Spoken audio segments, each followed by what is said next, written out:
Silahkan kalian tulis kertas seperti apa, kelas seperti apa yang kalian dambakan atau yang kalian impikan ya. Kasih nama boleh, kasih nama.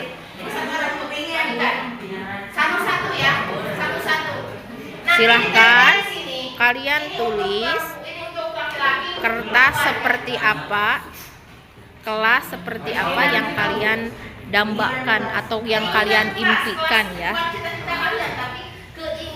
Kasih nama boleh, kasih nama.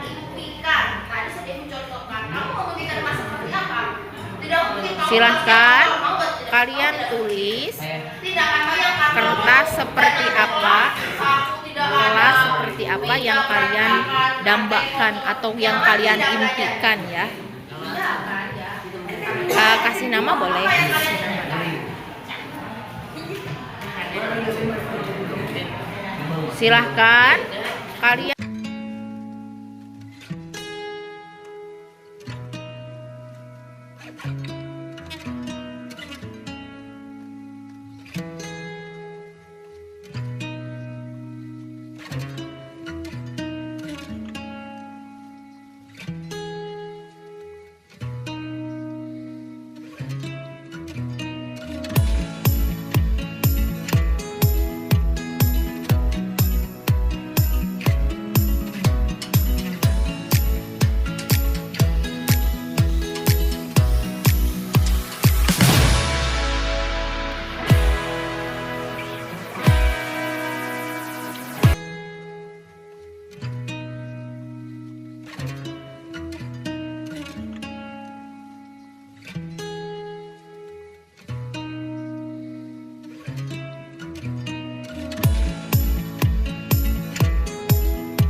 Terima kasih Adriana sudah memenuhi panggilan Ibu, dan maaf ya Ibu mengganggu waktu istirahatnya. Ada beberapa nih yang ingin Ibu tanyakan karena Ibu cek di daftar nilai kamu belum masuk nih. Kamu belum mengerjakan tugas remedial ya? Iya Bu, saya belum mengerjakannya. Nah ini sudah sangat terlambat. Coba berapa lama? 3 hari Bu. Nah, tindakan kamu ini merupakan sebuah kesalahan. Setiap perbuatan pasti ada alasannya. Nah, kamu melakukan ini apa alasannya? Saya sibuk membantu orang tua berjualan di warung sampai larut malam, Bu. Nah, tindakan kamu itu sudah sesuai tidak dengan kesepakatan kelas yang sudah kita sepakati bersama? Tidak sesuai, Bu. Coba apa yang telah kamu langgar dari kesepakatan tersebut? Disiplin dan tanggung jawab, Bu. Nah, menurut kamu disiplin dan tanggung jawab itu penting tidak? Ya, sangat penting, Bu. Nah, sekarang kamu bersedia tidak memperbaiki kesalahan itu? Bersedia, Bu. Coba dengan cara apa ingin kamu perbaikinya? Saya akan mengatur waktu agar tugas sekolah dan kewajiban membantu orang tua tidak bertabrakan. Selanjutnya, saya akan meminta waktu tambahan untuk mengerjakan tugas remedial saya dan mengumpulkan tugasnya tepat waktu. Ya, tindakan kamu sudah tepat sekali ya.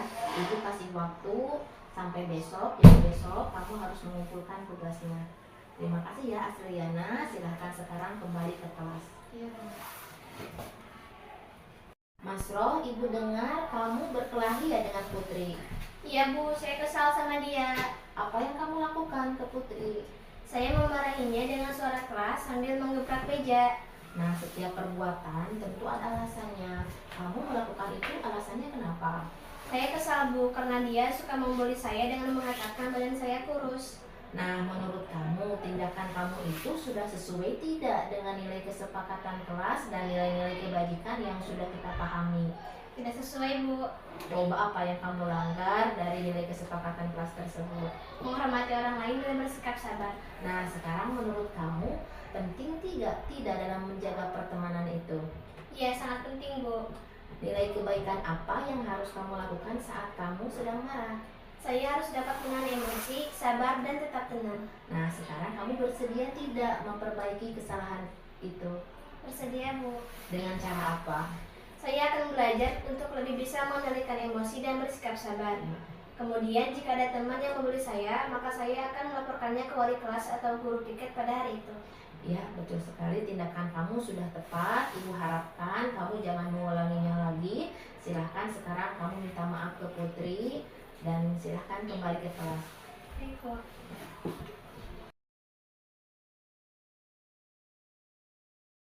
Assalamualaikum warahmatullahi wabarakatuh.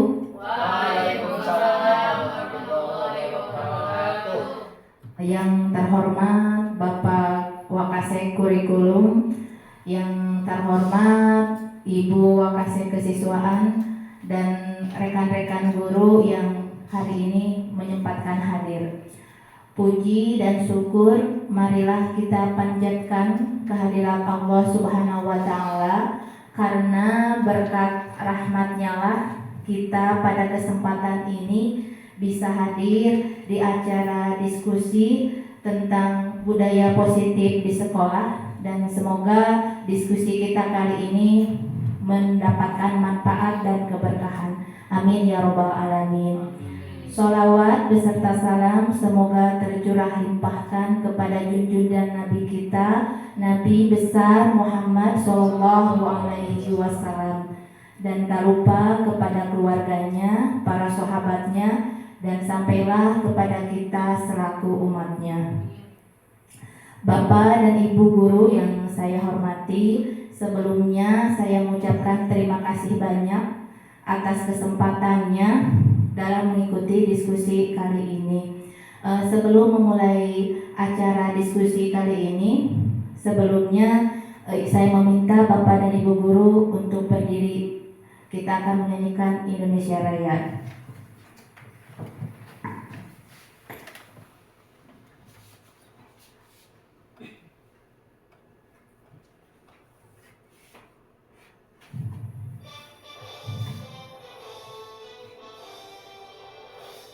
Indonesia tanah airku, tanah tumpah darahku. Di sanalah aku berdiri, jadi pandu ibuku. Indonesia kebangsaanku, bangsa dan tanah airku. Marilah kita berseru, Indonesia bersatu. Hiduplah tanahku, hiduplah negeriku, bangsaku, rakyatku semuanya.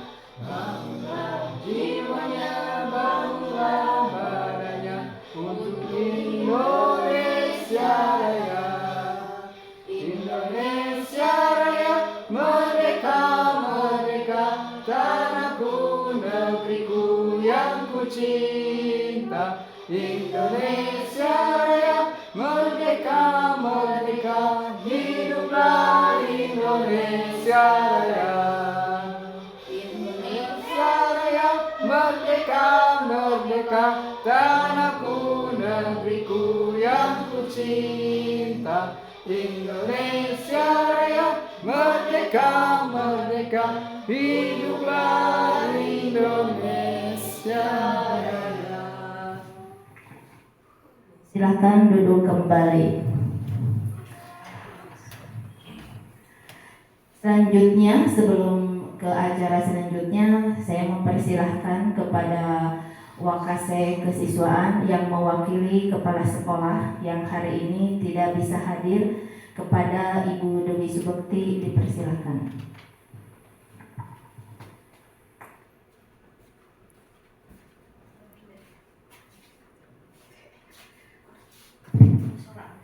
Baik, Assalamualaikum warahmatullahi wabarakatuh.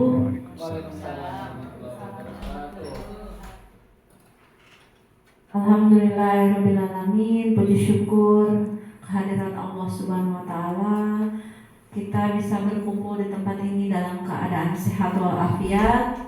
Salawat serta salam tidak pernah terlupa kita curahkan kepada junjungan kita Nabi Muhammad SAW, sehingga kita bisa mendapatkan syafaatnya di yaumul akhir nanti. Amin. Mohon izin saya di sini ini berdiri di sini mewakili atas nama Kepala Sekolah SMP Negeri 2 Jampang Kulon yang hari ini berhalangan hadir. Saya pertama-tama memberikan diseminasi yang nantinya akan kita ikuti. Semoga kegiatan ini dapat memberikan manfaat kepada kita semua. Dalam diskusi ini semoga nanti ada umpan balik positif sehingga bisa kita terapkan dalam memajukan proses pembelajaran maupun dalam mendidik anak-anak kita di SMP Negeri 2 Jampang Kulon.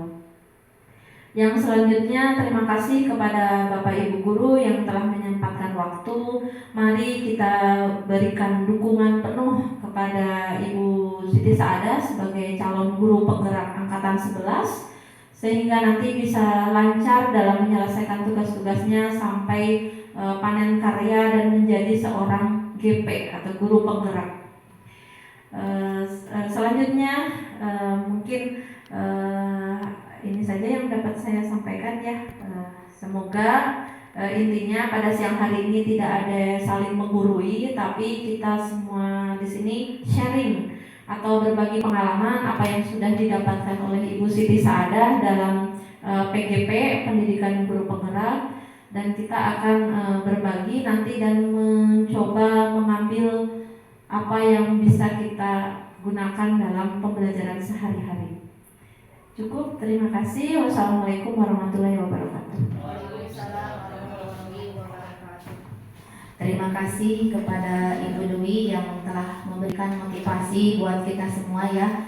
Sekali lagi saya di sini berdiri bukan berarti kita saling menggurui, apalagi di sini saya merasa bisa, tetapi kita di sini saling sharing ya Bapak Ibu.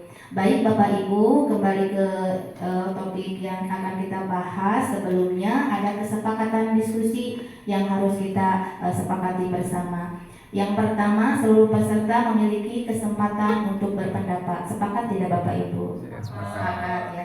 Yang kedua, berpikiran terbuka dan saling menghormati. Sepakat ya Bapak Ibu? Yang ketiga, jika ada satu peserta berbicara, maka peserta yang lain mendengarkan. Yang keempat, berpendapat setelah dipersilahkan. Yang kelima, berpartisipasi penuh. Dan yang keenam, mengikuti sesi diskusi dengan perasaan yang gembira. Bagaimana Bapak Ibu, semua poin ini sudah disepakati ya? Sepakat ya, ya. Berarti kita lanjut ke sesi selanjutnya. Ya, ice breaking dulu ya Bapak Ibu, biar suasananya menyenangkan dan Bapak Ibu mengikuti diskusi ini dengan penuh rasa gembira. Bapak Ibu sering menulis di kelas? Iya. Saya rasa Bapak Ibu sering menulis di kelas ya. Biasanya menulis menggunakan apa Bapak Ibu? Menggunakan tangan, menggunakan spidol ya. Nulisnya di kertas atau di papan tulis ya. Nah sekarang saya meminta Bapak Ibu menulisnya tanpa kertas, tapi menggunakan tangan saja. Bisa Bapak Ibu? Misalkan saya mengomando seperti ini. Tuliskan angka 1, berarti 1 seperti itu ya. Ingat tulisannya harus bagus ya. Oke, siap Bapak Ibu. Konsentrasi. Coba tuliskan angka 2. Iya, bagus angka 2-nya. Pak Hendi bagus sekali angka 2-nya. Selanjutnya angka 4. Iya, bagus ya. Berarti sangat lihai sekali ya dalam bidang menulis. Bapak Ibu sudah bagus tulisannya. Nah, sekarang menulisnya itu menggunakan kepala. Siap tidak Bapak Ibu? Siap ya. Jadi kalau misalkan saya menginstruksikan angka 1 berarti seperti itu ya. Siap Bapak Ibu? Siap. Coba angka 1. Angka 3. Iya, lumayan. Angka 4. Iya. Angka 8. Ternyata lebih dari tulisan yang tadi ya Bapak Ibu. Terima kasih, tepuk tangan untuk kita semua. Baik Bapak Ibu, selanjutnya. Nah ini konsep inti budaya positif. Sebetulnya Bapak Ibu, dari semua materi yang akan saya sampaikan hari ini, kita ini sudah melakukannya. Cuma ada yang melakukannya 1 tahun sekali, ada yang konsisten, bahkan ada yang tidak pernah sama sekali, seperti itu. Nah, konsep inti budaya positif ini yang akan saya sampaikan ini ada sekitar 8 materi Bapak Ibu. Yang pertama mengenai perubahan paradigma belajar, disiplin positif, nilai-nilai kebajikan, kebutuhan dasar manusia, motivasi perilaku manusia, posisi kontrol guru, keyakinan kelas, dan segitiga restitusi. Nah, kita bahas satu persatu ya Bapak Ibu.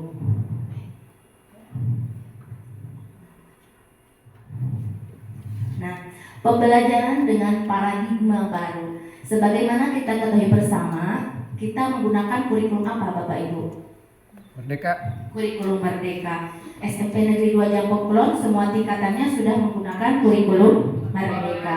Nah, Bapak Ibu, di dalam pembelajaran dengan paradigma baru ini, prinsip pembelajaran itu prinsip pembelajaran berdiferensiasi, sehingga para peserta didik belajar sesuai dengan kebutuhannya berdasarkan tahap perkembangan sesuai teori psikologi modern untuk mewujudkan profil pelajar Pancasila. Mungkin di sini Bapak Ibu ada yang pernah mengikuti workshop pembelajaran berdiferensiasi, ingin bertukar ide ataupun pengalaman. Sudah Bu Dwi? Apa itu pembelajaran berdiferensiasi yang menurut Bu Dwi? Pembelajaran yang melayani kebutuhan murid. Ya betul sekali ya yang dikatakan Bu Dewi. Ada yang mau menambahkan Bapak Ibu? Pembelajaran berdiferensiasi yang sudah saya ikuti dalam diklat maupun di PMM juga ada ya. Pembelajaran diferensiasi itu melayani sesuai dengan kebutuhan murid. Jadi diferensiasi itu ada 3, ada diferensiasi konten, diferensiasi proses, dan diferensiasi produk. Jadi ketika di diferensiasi konten berarti kita menyiapkan konten atau bahan ajar sesuai dengan kebutuhan murid setelah mengetahui dari hasil asesmen diagnostik. Lalu kalau diferensiasi proses itu ketika dalam proses pembelajarannya kita yang memberikan fasilitas, misalkan menyesuaikan dengan gaya belajar murid. Kalau dalam prosesnya misalkan ada yang auditory, terus ada yang audiovisual, ada yang visual. Nah, yang seperti itu kita fasilitasi dalam proses. Lalu yang satu lagi adalah diferensiasi produk. Diferensiasi produk bisa kita gunakan termasuk juga dalam memberikan asesmen. Misalkan di diferensiasi produk kita menentukan hasil dari pembelajarannya itu berupa produk, tapi tetap disesuaikan dengan kemampuan masing-masing. Jadi tidak dipaksakan dalam satu produk. Jadi kita kembalikan lagi sesuai dengan hasil asesmen diagnostik. Seperti itu yang saya tahu. Ya, terima kasih kepada Bu Dewi. Kita apresiasi dulu buat Bu Dewi ya, tepuk tangan dulu Bapak Ibu. Betul sekali ya Bapak Ibu. Kenapa di kurikulum Merdeka ini menerapkan pembelajaran berdiferensiasi? Karena kita ketahui bersama bahwa murid kita ini beraneka ragam ya Bapak Ibu. Mereka memiliki kemampuan, potensi, bakat yang berbeda. Nah, kita sebagai guru harus bisa memenuhi semua kebutuhan siswa tersebut. Baik, selanjutnya mengenai disiplin positif. Ada yang tahu tidak Bapak Ibu apa bedanya disiplin biasa, dalam arti kata kalimatnya disiplin, dengan disiplin positif? Tindakan yang memberikan perhatian khusus pada pengembangan disiplin dan tanggung jawab. Disiplin positif menurut saya yaitu tindakan yang memberikan perhatian khusus pada pengembangan disiplin dan tanggung jawab diri dengan pendekatan yang seimbang dan mendukung. Mungkin hanya itu. Ya, terima kasih Bu Santi.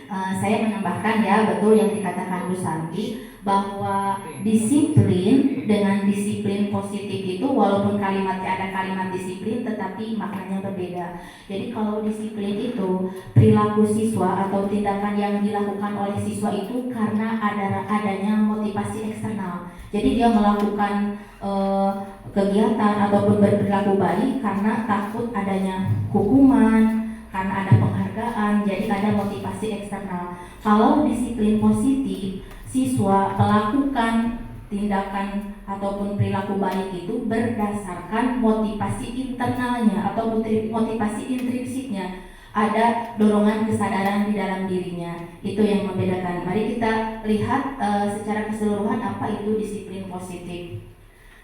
Disiplin berasal dari kata disiplina yang artinya belajar. Disiplin mengacu pada disiplin diri yang memiliki tanggung jawab terhadap apa yang dilakukannya berdasarkan nilai-nilai yang diyakininya.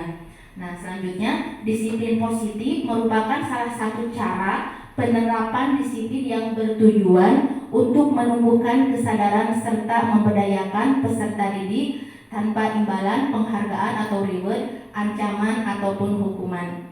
Jadi Bapak Ibu, disiplin positif di sini maksudnya siswa itu diusahakan ataupun dianjurkan melakukan perilaku positif ataupun perilaku baik itu atas dasar kesadarannya, atas dasar dorongan motivasi intrinsiknya, sehingga dia memahami ada nilai-nilai kebajikan di dalam dirinya. Nah, jadi nilai-nilai kebajikan itu berkaitan erat dengan disiplin positif. Selanjutnya, apa itu nilai kebajikan universal? Menurut Diana Gosen bahwa dengan mengaitkan nilai-nilai kebajikan yang diyakini seseorang, maka motivasi intrinsiknya akan terbangun, sehingga menggerakkan motivasi dari dalam untuk dapat mencapai tujuan mulia yang diinginkan. Nah, maksudnya Bapak Ibu, ketika seseorang memahami nilai-nilai kebajikan universal secara tidak langsung, dia meyakini dan melakukan perbuatannya itu atas dasar kesadarannya. Nah, berarti apa itu nilai kebajikan universal? Contohnya, sebagaimana diketahui bersama bahwa nilai kebajikan yang ingin dicapai oleh setiap anak Indonesia itu kita kenal dengan profil pelajar Pancasila. Ada berapa dimensi Bapak Ibu? Ada 6. Coba sebutkan. Beriman, terus apa lagi? Ya, mandiri, benar kritis, berpimpinan global, bergotong royong, dan kreatif. Nah, Bapak Ibu, dari nilai-nilai kebajikan ini, apa hubungannya dengan disiplin positif? Saya contohkan mengenai beriman bertakwa. Di sekolah suka ada pembiasaan sholat berjamaah, misalkan, atau sholat duha. Nah, si anak mengikuti sholat duha ataupun sholat berjamaah itu karena dia memiliki rasa beriman dan bertakwa di situ. Jadi mereka tidak lagi takut karena adanya hukuman, karena tidak takut ataupun karena ada penghargaan dan sebagainya. Jadi mereka melakukan itu karena ada nilai-nilai di situ yang dia yakini. Seperti itu Bapak Ibu.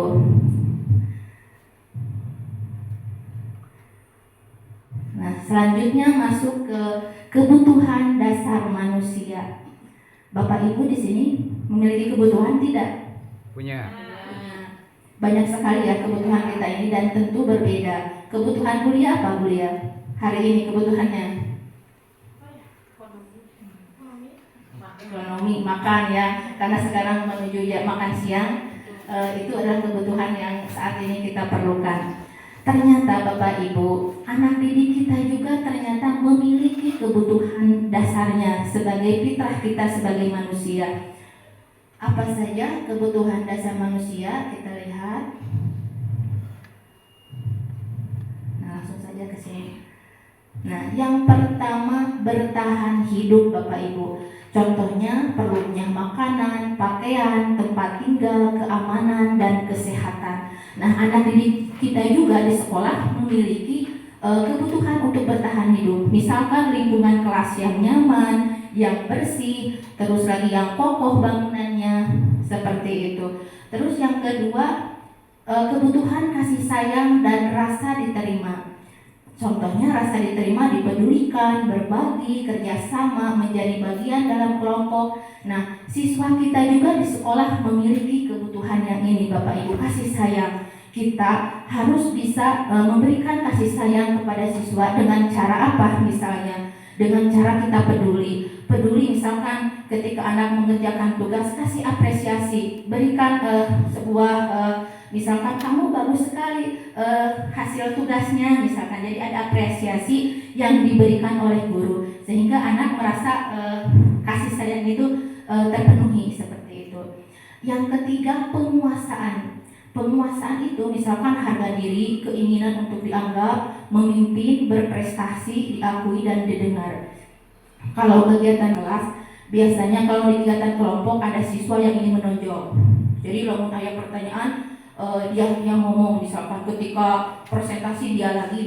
Nah, berarti siswa tersebut dia sedang menjalankan kebutuhannya dalam penguasaan seperti itu. Yang keempat itu kebebasan. Kebebasan yaitu mandiri, memiliki pilihan, mencoba hal baru, mampu mengendalikan arah dirinya. Contoh kebebasan kalau di sekolah apa kira-kira Bapak Ibu? Tentang siswa. Misalnya ya, kalau kita memberikan soal, misalkan ya ada 5 soal.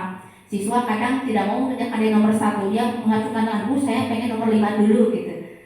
Seperti itu juga bisa. Mungkin ada yang menambahkan contohnya?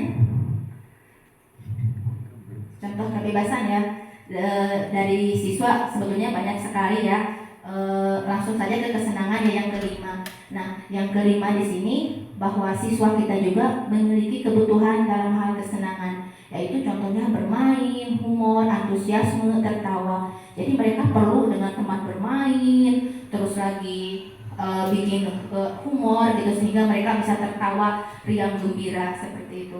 Nah, Bapak Ibu, apabila dari 5 kebutuhan dasar ini tidak terpenuhi salah satu, kira-kira bagaimana kondisi siswa tersebut? Bad mood ya. Selain itu apa lagi? Marah, terus apa lagi ya? Ngantuk ya, jadi jenuh mungkin ya di kelas. Terus lagi banyak mungkin ada yang meminta jajan karena kurang jajan dari orang tuanya sehingga meminta kepada temannya. Itu juga karena ada kebutuhan dasarnya yang belum terpenuhi. Izin ke WC. Nah, selanjutnya masuk ke motivasi perilaku manusia. Dilatar belakangi dari kebutuhan dasar manusia yang tadi, tentu akhirnya manusia berperilaku. Dan berperilaku di sini manusia itu ada dorongan, ada motivasi. Seperti Ibu datang ke sekolah, motivasinya apa Bapak Ibu? Mengajar. Untuk mengajar. Nah, begitupun pada siswa, ada perilaku-perilaku siswa yang didorong oleh motivasi. Nah, kita akan bahas motivasi apa saja. Nah, Bapak Ibu, ada 2 motivasi yang tadi sebelumnya saya sudah singgung. Ada motivasi eksternal, di mana contohnya motivasi eksternal itu datang dari luar, yaitu misalkan untuk menghindari ketidaknyamanan atau hukuman. Jadi siswa melakukan nurut ataupun patuh taat kepada aturan sekolah karena mereka takut adanya hukuman. Yang kedua, untuk mendapatkan imbalan atau penghargaan dari orang lain. Nah, biasanya kalau ada lomba, misalkan ada lomba OSE, ada lomba apa lagi, misalkan banyak, siswa latihannya wah semangat karena adanya penghargaan. Tapi ini bersifatnya jangka pendek kalau untuk penghargaan dan hukuman. Nah, yang paling tepat itu adalah motivasi internal. Jadi siswa melakukan tindakan positifnya itu karena menghargai diri sendiri dengan nilai-nilai kebajikan yang dia percaya. Nilai-nilai kebajikan yang tadi sudah saya bahas ya. Jadi mereka melakukannya disiplin positif itu karena adanya kesadaran dari dirinya sendiri. Selanjutnya Bapak Ibu mengenai keyakinan kelas. Bapak Ibu sudah membuat keyakinan kelas di kelasnya masing-masing? Sudah, alhamdulillah. Berarti ya, memang saya lihat di setiap kelas sudah ada keyakinan kelasnya. Di sini ada pertanyaan, mengapa keyakinan kelas, mengapa bukan peraturan kelas? Kira-kira kenapa Bapak Ibu?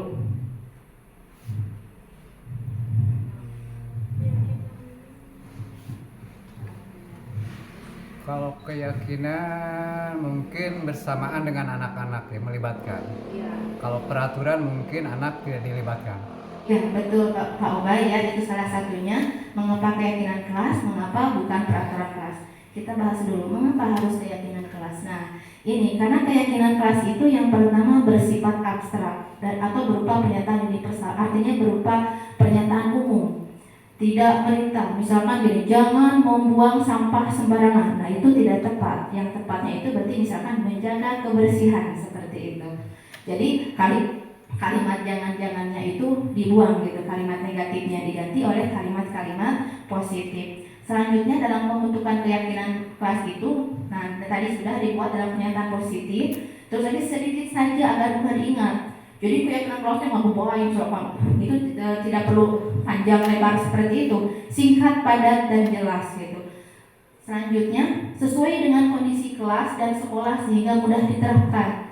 Artinya membuat keyakinan kelas juga dilihat kondisi kelasnya, kondisi sekolah sesuai atau tidak, seperti itu. Yang terakhir, semua warga sekolah atau warga kelas dilibatkan saat membuat keyakinan kelas.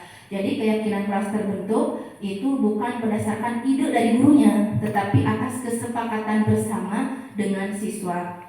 Di sini ada contoh yang saya buat ya Bapak Ibu, bukan saya buat, saya lihat diambil dari salah satu ini. Ya, ini contoh kesepakatan kelas ya.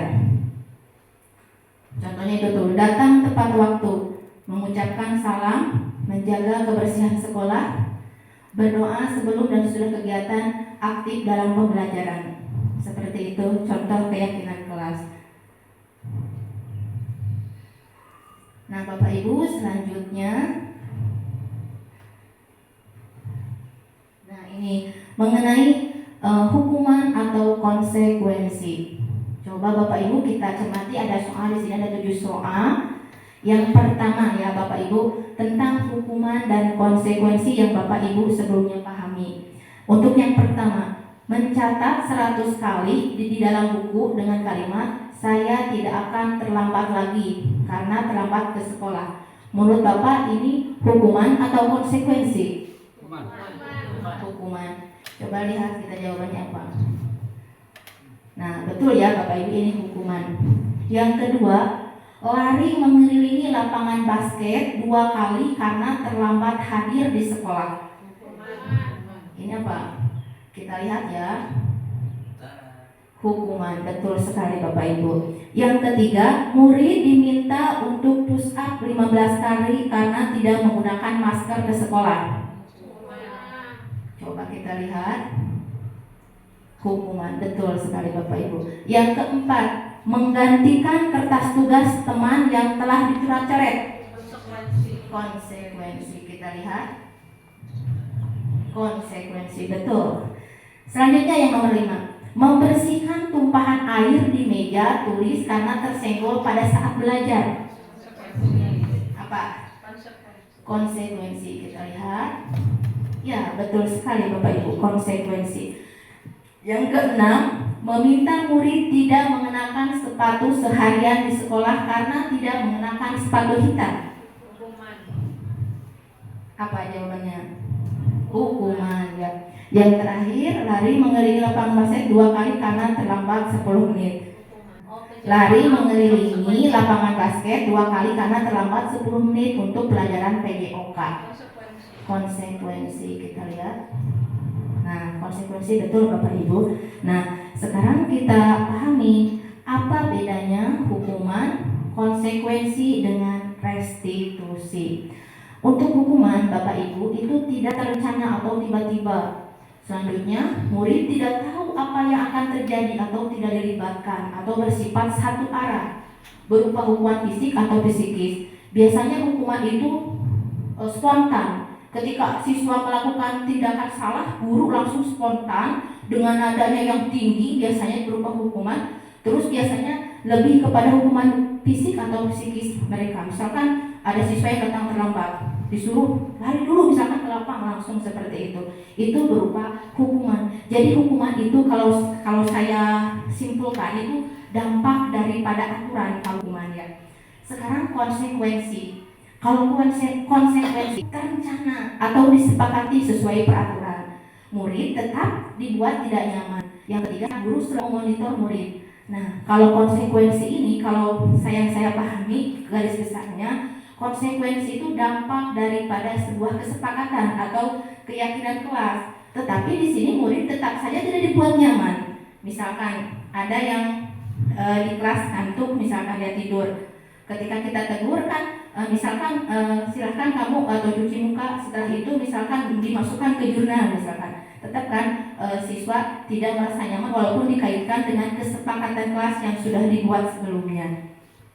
Dan yang terakhir, restitusi. Kalau restitusi ini proses menciptakan kondisi bagi murid untuk memperbaiki kesalahan. Proses kolaboratif yang mengajarkan murid untuk mencari solusi sendiri. Jadi kalau di restitusi mah yang berperan itu dua-duanya, guru dan siswa. Jadi guru melibatkan siswa untuk mencari solusinya sendiri gitu. Bukan guru yang mencari solusinya, tapi guru memberikan ruang kepada siswa untuk mencari solusi atas tindakan yang telah diperbuatnya. Itu restitusi. Nah, sekarang masuk ke 5 posisi kontrol seorang guru. Jadi Bapak Ibu, kita ini di sekolah mempunyai 5 posisi kontrol. Kontrol itu apa kira-kira Bapak Ibu? Satu kalimat saja. Atur. Selain itu apa lagi? Kendali. Mengendalikan. Terus apa lagi? Mengawasi. Terus apa lagi? Ya. Banyak ya. Jadi kontrol itu mengendalikan Bapak Ibu. Jadi di sekolah kita berperan menjalankan 5 posisi kontrol ini sebagai pengendali perilaku siswa. Nah, apa saja 5 posisi kontrol seorang guru? Yang pertama itu penghukum.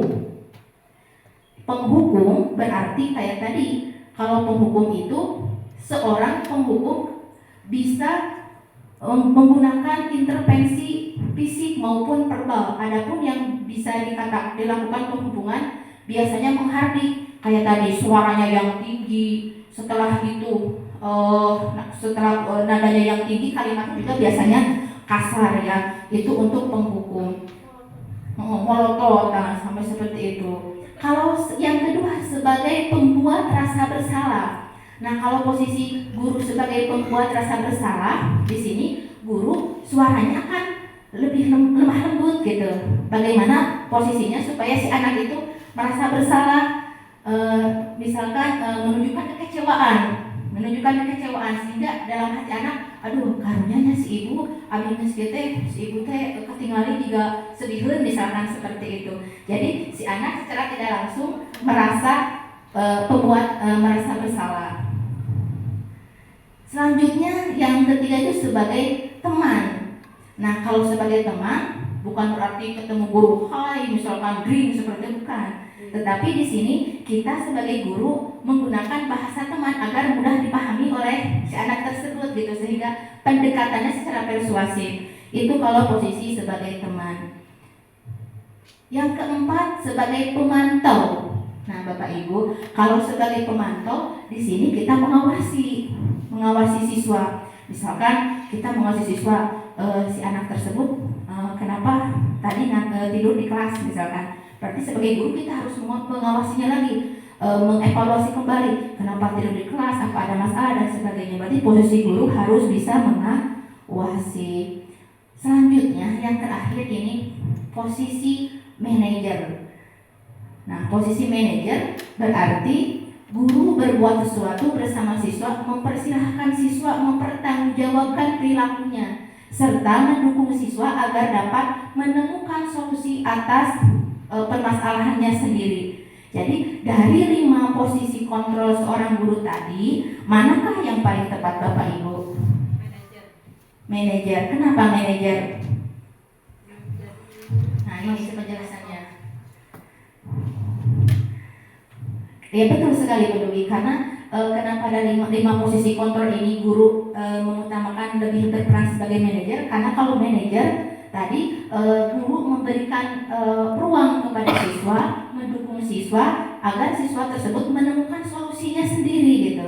Siswa menemukannya solusi sendiri sehingga kalau posisi manajer siswa tidak merasa terintimidasi gitu, tidak merasa terintervensi seperti itu. Nah, contohnya ini, contoh penerapan 5 posisi kontrol seorang guru. Kasusnya, siswa tidak memakai aktivitas saat upacara bendera. Nah, kalau teori penghukum, kalau kontrolnya sebagai penghukum disuruh hormat pada bendera selama 1 jam. Berarti ini posisinya sebagai penghukum. Kalaupun buat rasa bersalah, si guru akan seperti ini. Berapa kali ibu dan bapak harus memberitahu kamu, kamu selalu saja mengecewakan ibu bapak. Kurang lebih seperti itu kalimatnya. Yang selanjutnya, nah sebagai teman, bagaimana kalimatnya? Ayo dong ikuti aturan sekolah, tolong bantu ibu bapak. Ya sekali ini ya sudah, tidak apa-apa, lain kali jangan berbuat seperti ini lagi ya. Nah kalimatnya kurang lebih seperti ini kalau posisi guru sebagai teman. Kalau sebagai pemantau, misalkan kalimatnya, kamu sudah melanggar peraturan sekolah, kamu tahu konsekuensinya. Setelah upacara kamu beri atributnya ke koperasi dan jangan diulangi lagi. Nah kalau seperti ini berarti sebagai pemantau. Yang terakhir sebagai manajer. Nah kalau sebagai manajer kan enak gitu, jadi kedua belah pihak tidak dirugikan. Siswa diberikan ruang untuk memperbaiki kesalahannya. Contoh kalimatnya seperti ini. Apakah kamu tahu kesalahanmu? Kira-kira bagaimana kamu memperbaiki kesalahanmu? Nah seperti itu. Itu kalau posisi manajer. Nah Bapak Ibu, tadi itu ini udah masuk ke sana, cuma ini ada videonya Bapak Ibu. Coba lihat ya Bapak Ibu, ini penerapan posisi kontrol guru di sekolah.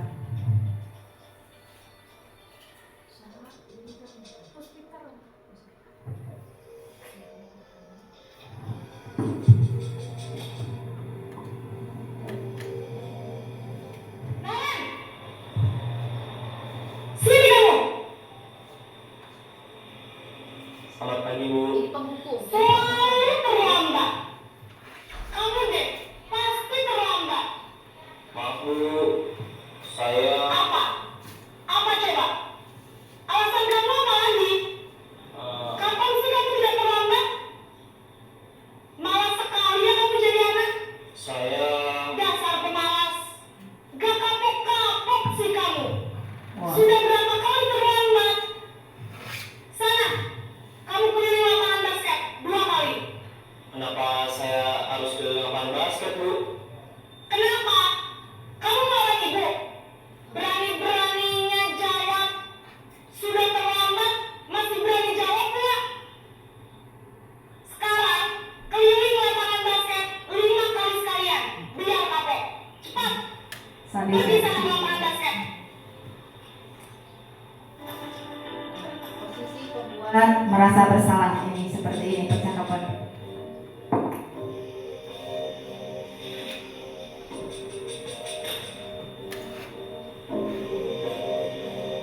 Naren!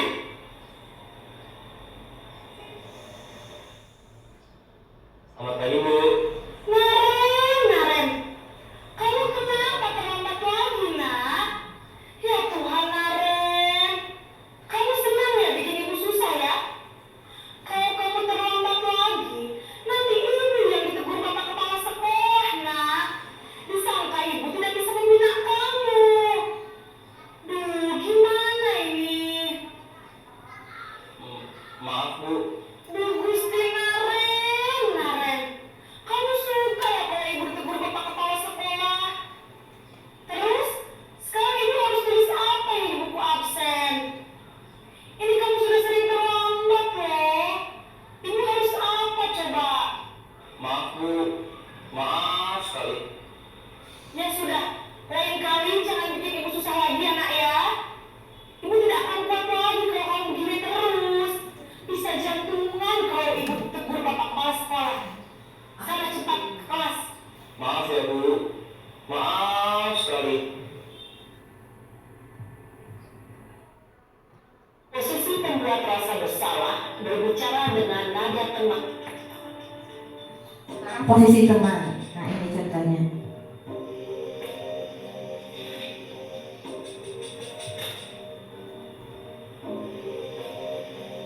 Naren!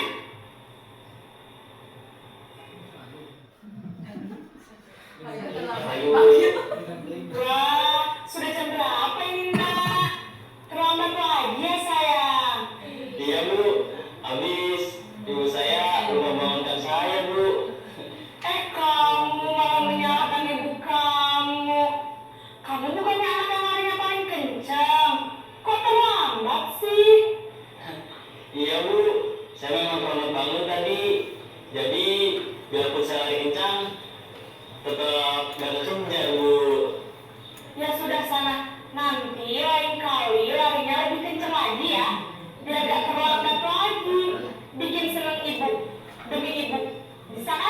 Bisa lah, Bu. Ya sudah, sana masuk kelas. Ibu beresin urusan absen kamu. Kamu ini ada-ada saja. Nah, ini posisi pemantau atau monitor ya. Terlambat lagi kasusnya.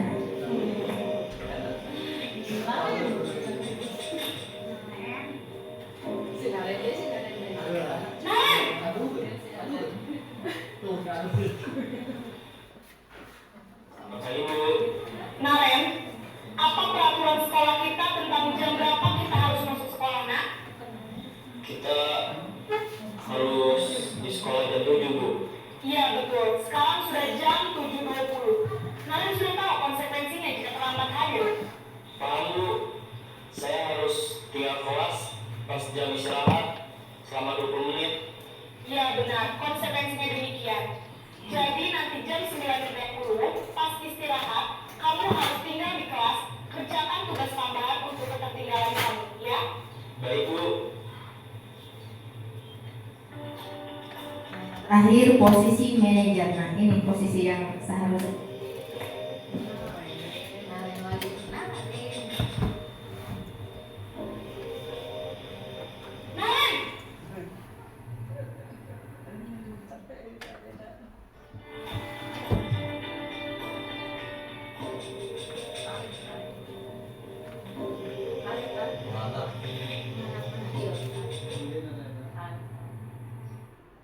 Sedia, Bu. Bagaimana kamu akan perbaiki masalah keterlambatan ini? Saya akan coba untuk tidak lupa menyetel alarm saya, Bu. Baik, kalau Naren lupa menyetel alarm di rumah, ada orang yang kira-kira bisa bantu mengingatkan tidak? Ada, Bu. Kakak saya, Kak Emma. Ada lagi selain Kak Emma? Selain Kak Emma, ada ibu saya. Baik, jadi yang mengingatkan Naren adalah Kak Emma dan ibu kamu, ya?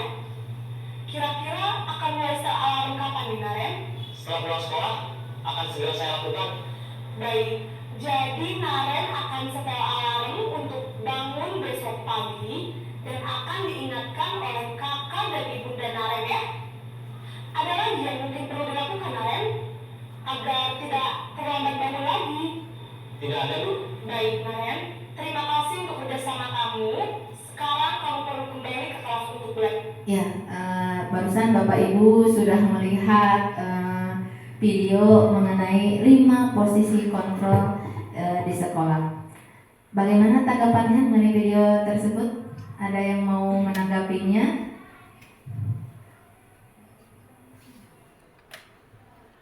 Baik, berarti Bapak Ibu sudah paham ya mengenai 5 kontrol tadi atau sudah mengenal ya sekarang Bapak Ibu. Nah, coba sekarang masuk ke sini. Nah, kira-kira nih ada kalimat seperti ini. Saya kecewa sekali dengan kamu. Ini posisi guru sebagai apa?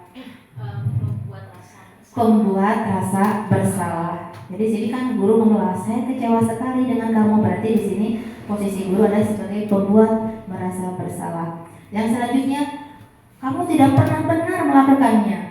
Apa ini? Penghukum. Penghukum. Iya, betul sekali Bapak Ibu, penghukum. Selanjutnya ini. Apa rencanamu untuk menyelesaikan masalah ini? Manajer. Yang mudah sekali Bapak Ibu. Yang selanjutnya, ayolah lakukan demi Bapak Ibu. Teman, ya teman. Yang terakhir ini, kamu tidak pernah mendapatkan nilai jika tidak mengerjakan tugas. Apa ini? Pemantau. Yang terakhir ya, pemantau. Baik Bapak Ibu, selanjutnya.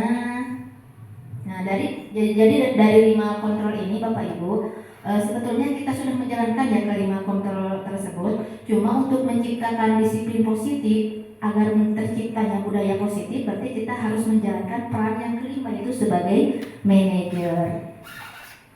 Selanjutnya nih, ini materi terakhir mengenai segitiga restitusi. Nah, segitiga restitusi apa itu? Sebuah proses dialog yang dijalankan oleh guru agar dapat menghasilkan murid yang mandiri dan bertanggung jawab. Itu tujuan daripada restitusi.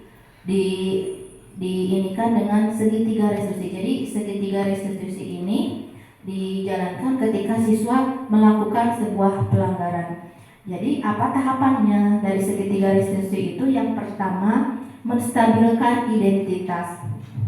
Berdasarkan prinsip membuat kesalahan adalah bagian daripada proses pembelajaran. Misalkan kalimatnya berbuat salah itu wajar atau tidak ada manusia yang sempurna. Jadi ketika menangani siswa yang melakukan pelanggaran, langkah pertamanya itu menstabilkan identitas terlebih dahulu. Jadi siswa dibuat nyaman dulu gitu dengan kalimat kayak tadi misalkan berbuat salah itu wajar, kita sebagai manusia biasa pasti melakukan kesalahan.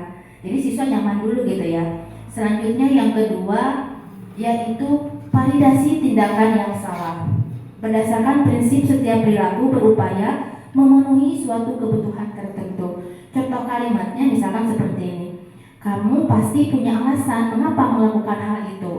Tadi pertama menstabilkan apa tadi? Menstabilkan identitas. Jadi siswa dibuat nyaman dulu.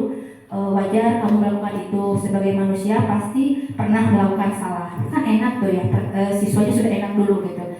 Setelah itu yang keduanya, guru bertanya, kamu pasti punya alasan kenapa melakukan hal itu, seperti itu. Yang keduanya. Terus yang ketiganya yaitu menanyakan keyakinan.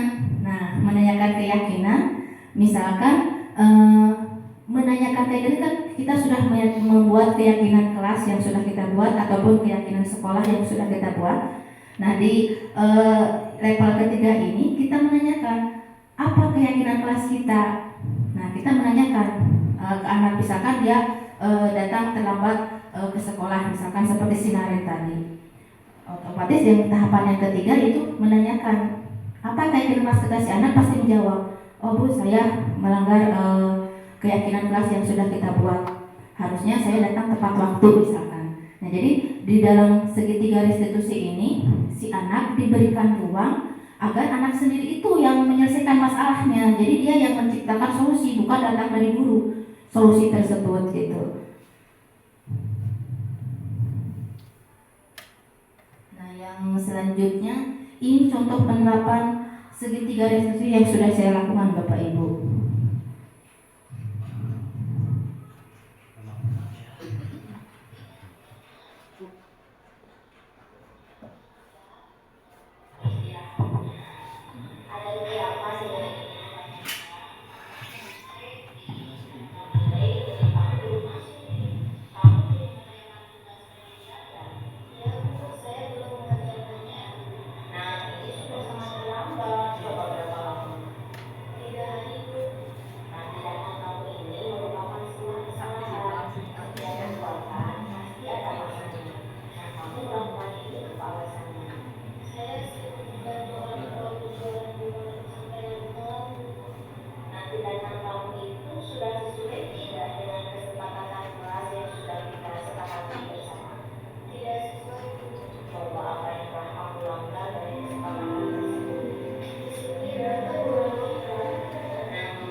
Baik Bapak Ibu, nah barusan video yang saya lakukan dengan salah satu siswa kemarin melakukan simulasi ketika penerapan segitiga restitusi. Mungkin di antara Bapak Ibu ada yang kurang paham ataupun ingin menambahkan ataupun ingin kita di sini kan sharing ya Bapak Ibu. Jadi ada yang mau menambahkan, ada yang mau ngasih umpan balik dan sebagainya. Silahkan Bapak Ibu. Ataupun kritik dan sarannya.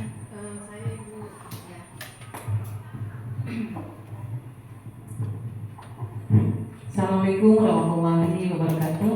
Waalaikumsalam warahmatullahi wabarakatuh. Perkenalkan, nama saya Ima Susilawati dari mana ya Bu? Saya guru bahasa Sunda. Sangat menarik sekali materi ini. Dari ada hukuman, ada konsekuensi dan restitusi. Dari ketiga ini sepertinya restitusi adalah sebagai primadonanya gitu ya, Bu.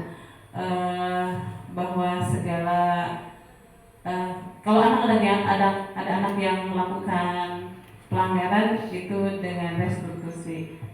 Apakah kalau jadi saya bertanya gitu, ketika real kita di lapangan, apakah restitusi itu betul-betul yang terbaik untuk menyelesaikan permasalahan pelanggaran ini atau bagaimana gitu, Bu?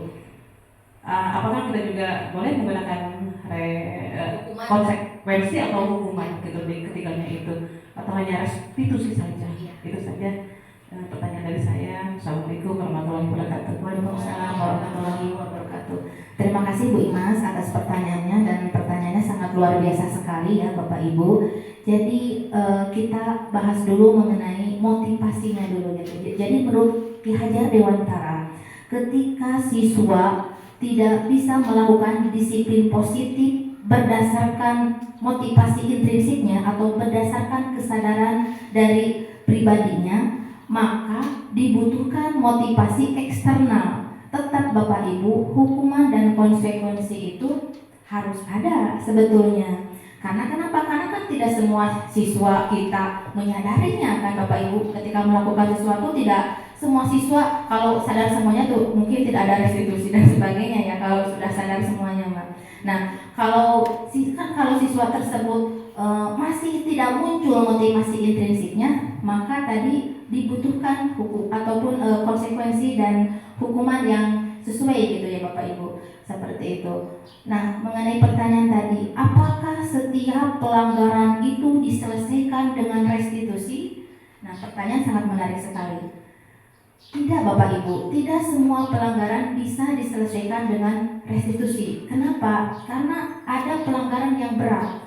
Pelanggaran yang berat misalkan tawuran, narkoba dan sebagainya. Kalau dengan restitusi tidak ada intervensinya, si anak mungkin tidak ada jeraknya gitu. Kalau dengan restitusi, berarti di situ kita harus membutuhkan teknik lain, misalkan dengan pendekatan dengan keluarganya, pendekatan dengan orang-orang di sekelilingnya, agar kita mengetahui seluk-beluknya yang lebih mendetail tentang perilaku siswa tersebut. Latar belakang dia melakukan hal tersebut kan bisa jadi tadi kembali ke kebutuhan dasar manusia. Pasti ada 5 kebutuhan dasar tersebut yang salah satunya tidak terpenuhi, sehingga si anak melakukan tindakan salah tersebut. Yang kedua Bapak Ibu, tindakan restitusi yang tidak bisa dalam arti kata menyelesaikan masalah gitu ya, itu untuk kasus anak yang berkebutuhan khusus Bapak Ibu.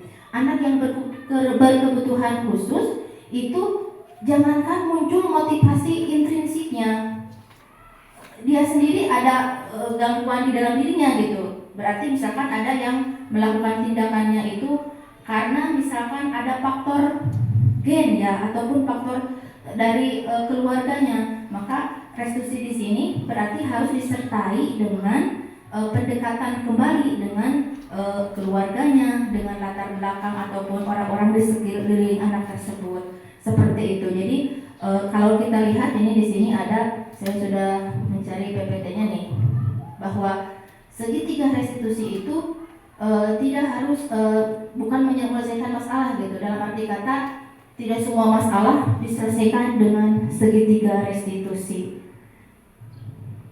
Seperti itu Bapak Ibu. Mungkin ada yang mau menambahkan? Takutnya jawaban saya kurang memuaskan ya gitu. Sebelum saya mengakhirinya dengan kalimat-kalimat terakhir nanti sebagai penutup. Sudah? Cukup ya. Cukup. Baik Bapak Ibu, terima kasih Bapak Ibu atas waktunya. Semoga diskusi kita kali ini memberikan manfaat ya Bapak Ibu, dan kita sedikit banyak mengetahui mengenai budaya positif di sekolah. Kesimpulannya saya mengakhiri kalimat seperti ini Bapak Ibu.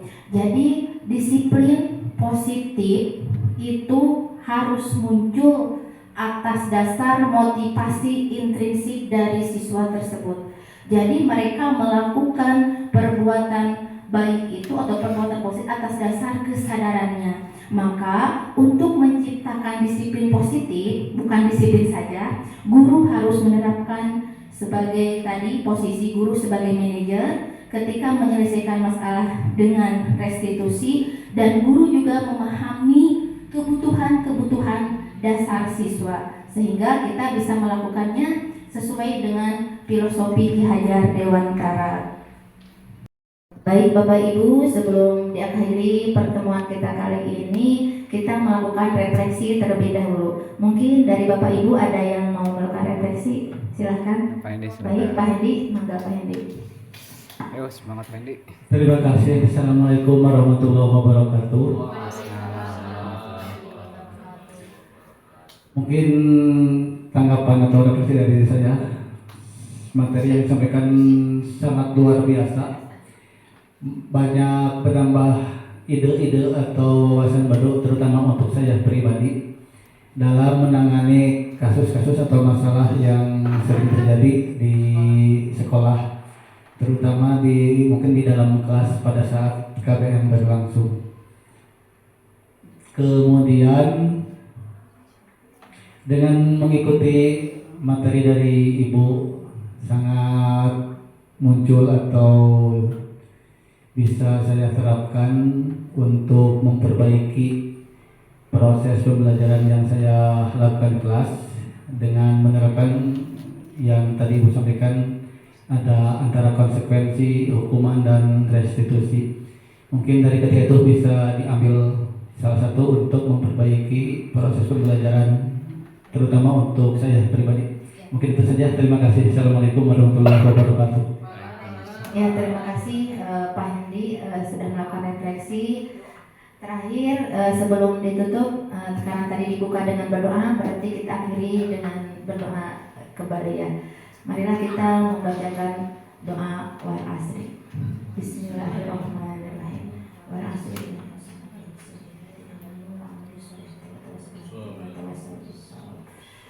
Terima kasih Bapak Ibu, mohon maaf atas segala kekurangannya. Wassalamualaikum warahmatullahi wabarakatuh.